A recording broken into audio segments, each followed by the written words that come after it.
5-6 दिवसापासून चालू आहे ती येतंय जातंय ते, पण ते लयच लांब आहे वर. ते असं टप्प्यात येतच नाही, एका गोट्यात खाली पडतो आम्ही त्याला.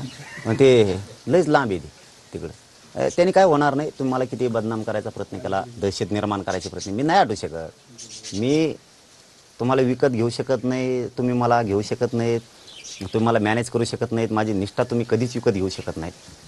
त्याच्यामुळे तुमचे हे प्रयोग असतील आता, की आता शेवटचे प्रयोग लय दिवसापासून चालू आहेत. ते व्हिडिओ बनायचे, कुठं रेकॉर्डिंग बनायच्या, काहीतरी गैरसमज समाजात पसरायचा, मला हटवायचं तिथून. कारण मी काय बाकीच्याने होत नाही, पदानी फिदानी आता येत नाही. आणि माझा मराठा समाज मी एकजूट केल्यामुळं यांची पोटदुखी ताकद दाखवली मराठ्यांनी ह्यावेळेस. चांगल्या चांगल्याला हिसका दाखवला आहे. मराठ्याची ताकद काय असती, विधानसभेला मराठी दाखवणार आहेत. त्यामुळे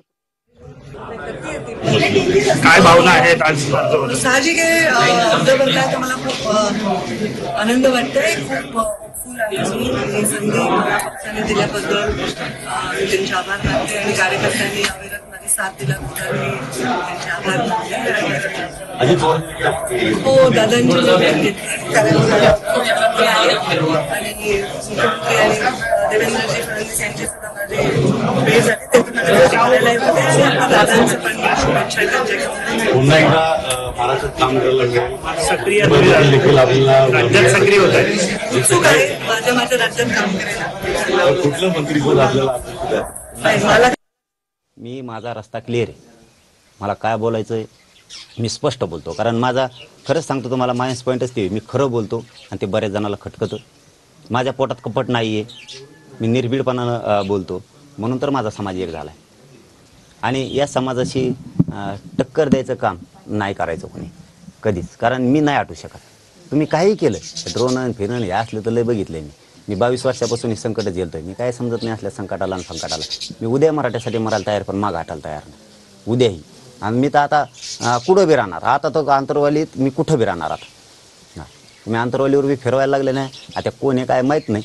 काय असतं, आमच्यात जुटून द्यायचं, हे कोणाला नादच असते. बाहेरचा कोणी येईन एखादा फिरीन इकडं, मग आपण संशय घेणार. मी संशयवृत्तीच नाही, मी फक्त खरं बोलतो, त्याला संशयाची जोड देतात. त्यामुळं आमच्यात काहीच होणार नाही. किती ड्रोन फिरेल तरी आम्ही वादविवाद ओबीसी बांधवात आणि मराठा बांधवात कधीच होऊ देणार नाही मिळणार ना आम्हाला. ती तक्रार केली, नाही मिळणार. हे आम्ही 10 महिन्यापासून बघतो. आम्ही शांततेत आंदोलन केलं, आम्हाला झोडं. आम्ही शांततेत काही करतो, आमच्या लाखो पोरावर गुन्हे दाखल झाले, एक मागं घेतला नाही आणखी. आम्हाला न्याय नाही मिळणार. त्याच्यामुळं आम्ही त्या मागण्या करून सुद्धा उपयोग नाही असं आम्हाला वाटतं. कारण मराठा समाजात आता असा मेसेज गेलेला आहे की आपल्याला न्याय नाही देत, आपल्याला लढूनच मिळावं लागणार आहे. त्याच्यामुळे 10 महिने झालं लढतोय आम्ही. आणि मराठा कदरत नाही. मराठ्यांनी काय ध्यानात घेतलंय की आपण नाही म्हणत का आता बार कवर लढावं, कवर रोजच तेच करावं. मराठ्यांनी रोज लढायला ठरले आता, रोज. कारण आपण शेती करतो, दरवर्षी पेरावं लागेल ना. का एकदा पेरलं की लगेच ते 10 पिढ्या राहते दरवर्षी. तसं आपल्याला सातत्यानं लढावं लागणार आहे. मी जसा या मैदानात उतरलोय, कधी जीव जाईल माहीत नाही, कधी मरण येईल हेही माहीत नाही.